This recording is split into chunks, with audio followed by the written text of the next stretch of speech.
Hello, what if you're caught in an emergency, any type, power or disaster or whatever it may be, and you're not as prepared as you should be? We're going to discuss some ideas to help you if you don't have the things you think you need during an emergency. Yeah, because most prepping videos, they always say, this is what you need in case of emergency. Well, what if you don't have those items? Yes. So we're going to go over those items, but we're going to give you an alternative. Stick around to the end of this video for your weekly video. And the first thing is shelter in the house. A really good idea, we've mentioned before, is you set up a tent in the house, a freestanding tent.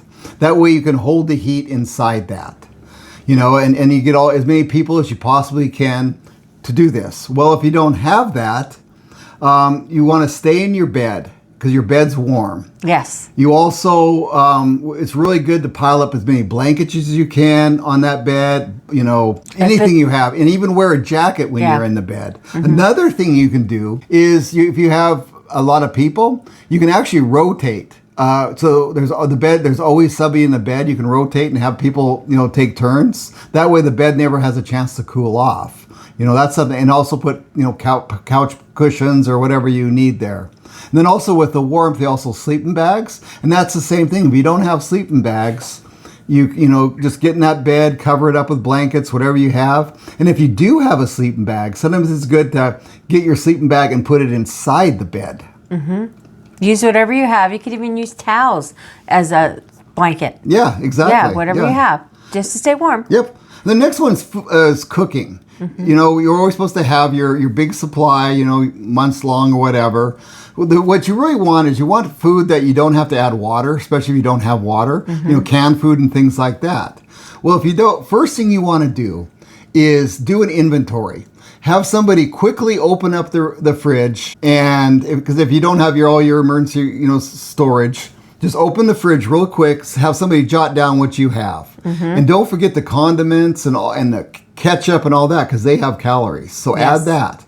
And then once you get your list, write that down. Break it into you know, meals, so that way you have a good idea of how many meals you have. You don't want to wait until day 3 to start stretching your food. No. You want to start right away, and it's always a good idea to have a complete inventory. And another thing that does is it also gives you something to do, which helps time go by. Yes, and you also want to make sure you eat your foods like perish first. Yes. So you want to know what you have. You don't want to eat all your canned goods and then go to your fridge and say, uh-oh, this all went bad. Yeah, but don't feel bad if you don't have the prepper pantry. You have food. And it doesn't matter. Just find everything you have, and you'll be fine. Yes. The next thing is your outdoor stove. You know, you won't be able to use your stove in your house. So if you have like any kind of a fire pit, a barbecue, or anything like that, you know, and that also helps morale. I always like to, you know, help morale because doing things like that it makes it a little nicer. So go outside, cook, or do whatever. Another alternative is, we did a video on it, our Mr. Heater stove. You know, for heating, we actually were able to make that so we could cook on top of that. So if you have a Mr. Heater, you'll also be able to cook on that. And don't forget, if you guys are into, you know, camping or backpacking, you may have stuff in the garage you don't even know about. Yeah, that you haven't used for a while. Yeah. The next one is lights, because obviously your lights will be out. And one thing, you know, is being in the dark is not a fun thing to do. It will break down morale so quickly. Yeah. Well, so you don't have flashlights. You don't have headlamps. You want to have headlamps. You want to have flashlights, but if you don't have them, what do? Most people have candles, though. Yeah. I mean, even the scenty smell good candles. We have those everywhere. Yeah. And we use those weekly. Yeah, just make sure you don't burn the place down. You know, have them in a safe area. Yeah. Another thing is your cell phone has a flashlight, but you don't want to burn out your cell phone too quickly. So you can also just turn it on when you need it. But if you can just keep a candle in a case, you know, in a drawer, in your junk drawer in the kitchen. If you have one, I'm sure you do. Even birthday candles will give you a little light for a little time because you always want to have some light. And another one that we all preppers, they always say you got to have a generator. I mean, we've pushed them here. You got to have a generator. What if you don't have it? Well, if you have a car, that's a little generator. So you can go out and make sure you don't run it in the garage, and just run it as long as you need to charge your different, devices. Everybody has a phone cord for their car. If not, you have one in the house that you could put in your car. Yeah. So that would charge your phone when you need it. Yeah, another one is because you have your refrigerator. You only want to open it that first time. Yeah. And you also never want to open up your house door. So you want to keep those closed as much as possible. In the winter. And then if your fridge starts to warm up, which it may, well, if it's snowing or if it's cold, maybe it's colder outside. Yeah. You can also put some food in a cooler, Yeah. especially at nighttime. Yeah, if you're worried about your refrigerator getting too warm and it's winter, put it in the cooler outside by your door. Yep, if you can. Put something on top of it so no animals get in it. Or people. Like weight. Yeah. Yeah. Just to protect it. Yeah. But that would also work. And then water. I mean, water is so high priority. Water's number one. Fortunately, a lot of times the water will still run even though you don't have power. But if it doesn't, or your pipes freeze, then you're in trouble. Well, as preppers, we know we need to have a gallon, per person per day and all that. Well, if you don't have that, what do? Well, if it's snowing outside, what you want to do is get every container you have and open the door quickly. Send some people out in the snow. Pack them full of snow, bring them back in without the door being open too long. Yeah. That way, and then you can warm them up there. If you have any kind of heaters, like a Mr. Heater or whatever, you put it in front of the heater. Let it set. It'll eventually melt. Yeah, it will take a while. Do not eat frozen snow. Do not. Do not. You have to drink. If you're going to use snow as a water source, it has to be after it melts. Yep. Yeah, that's a big no-no. If you eat snow, it's just going to cause you... Yeah, it dehydrates you, and it also kind of makes you nauseated. Yeah. Another thing you have in your house is your hot water tank. You can use that, you can get water out of that. Because you won't have any power to pump it anywhere. So there's a valve on the bottom. You can drain that. It may not be something you want to drink, but you can use that, for hygiene and things like that, for flushing the toilet if you need to. If you need to, yeah. Yeah. And along those lines we have to cover sanitation and hygiene. Well, if you're free, if you can't get any water, you should have a wag bag. And if you're a follower on this channel, you have to have wag bags. It's like our thing. It's mine anyway. My thing. I'm okay with the bucket with the toilet seat on it, and then you put the wag bag in that. I'm okay with that. But if you don't have a wag bag, you can use a garbage sack. Sack, cat litter. Cat litter in a garbage sack, anything like that. Mm-hmm. And if you run out of toilet paper, you can always, because preppers have toilet paper, but if you don't have any toilet paper, just rags and things like that'll work. Just make whatever you have. Yep, just throw it in the bucket, and then you can get rid of the bucket at a later time. Yeah.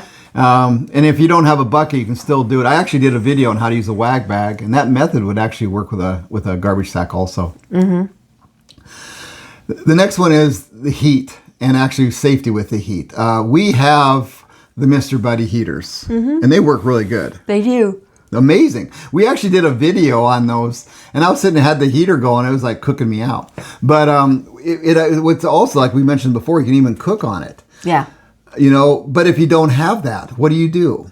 And this is something even if you do have one, what you want to do is you want to seal off your room with blankets and everything. You want to cover your windows. You take, if you have curtain rods, drape the blanket over the curtain rod so it covers the window. And if you can't have any tape it to the so you don't get any air. Just to keep the cold air out. Yep. Yeah. And even if you don't have enough blankets, if you're using the blankets for people, then even plastic, if you can find plastic, if you can find paper bags, if you can find anything to cover it. Yeah, if you have the clear plastic that you use to cover your bowls for leftover foods, that would work perfect. And any tape you have, painter's tape, whatever you have, scotch tape, tape it on your windows. Yep. Seal all the cracks. Exactly. Mm-hmm. And if you don't have blankets, which you may not have a lot, especially if you live in an area that's warmer, well, you probably have towels. Yeah. Go raid your all your linens. You'll have something like that. Have extra sheets. Yep. Use that. Put that on your window. Anything you have, if you need to, will work. And that goes with everything else with keeping warm. When you need blankets, think outside the box. What else do you have that'll keep you warm? Yeah. Kind of look at how do homeless people live. I mean, even covering yourself with cardboard works. And always make sure that you have a carbon monoxide monitor or a CO monitor, because carbon monoxide is deadly and you can't smell it. You know, if you don't have a carbon monoxide meter, you got to be very careful. So if if you're doing anything, you're like even a Mr. Heater, maybe you may want to have a window cracked open just a little bit. And if somebody starts feeling a little, wheezy, open your door. Get out. Yeah, get out. Don't mess around with it. Those machines are made for inside, but you never know when you may have a malfunction. Yeah. So that's why you want to have a CO monitor. And if you don't have one, just be safe. Yeah. And watch people. Another one that you should have is communication. And that also is a good one for morale because it's always good to hear what's going on. I mean, especially now because we're so used to looking at our phones and every moment we know exactly what's going on in the world. Well, if everything's shut off and you don't have any communication, don't have cell service, you don't have anything like that, and it's a storm, well, you're as a good prepper, you should have a weather radio. We have multiple ones. We have them on our walkie-talkies. Yeah. But if you don't have one, what I would actually recommend is send somebody out. If you're not out in the Tules and you have neighbors, go ask a neighbor if they have something. If they have a radio to listen to and give you an update. Maybe they've got an update.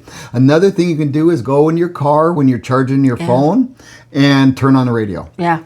Another thing that happens too, and pay attention to, is sometimes the emergency vehicles will drive by and they will, make announcements. So that's always good, right? That'll work. And then again, you want during an emergency situation, you want to just cut back on the stress. You want to make, especially when you have kids, because they get scared and they get bored. So what you really need, and you should have, and hopefully you do on hand, are games, board games, cards, or whatever. But if you don't have them, and even if you do, the really good idea is to play things like charades or musical chairs or things like that where you burn up energy, it warms you up. You could also play I Spy. Yeah, I Spy, any of those. Yeah. You can also tell stories, sing songs. And another thing. Read books. Read books. Get the kids involved in journaling. You maybe have them keep a journal of what's happening, because maybe in school they'll want to write about their adventure in survival, Who knows, they might be the next YouTubers. Well, I hope you found this video informative. Today we have a practical preparedness fact. The average home loses heat 10 times faster without power. And that is your tip for the day. So I recommend watching the video we'll put up here, and it's basically on this subject, but it's a lot of mistakes that people make and things that people don't think about. I'll put that up here. I guess it's up here. And also in the description. Hello, my name is Wayne. I am Belinda. And we're Normal Prepping. Thanks for watching. Thank you for watching.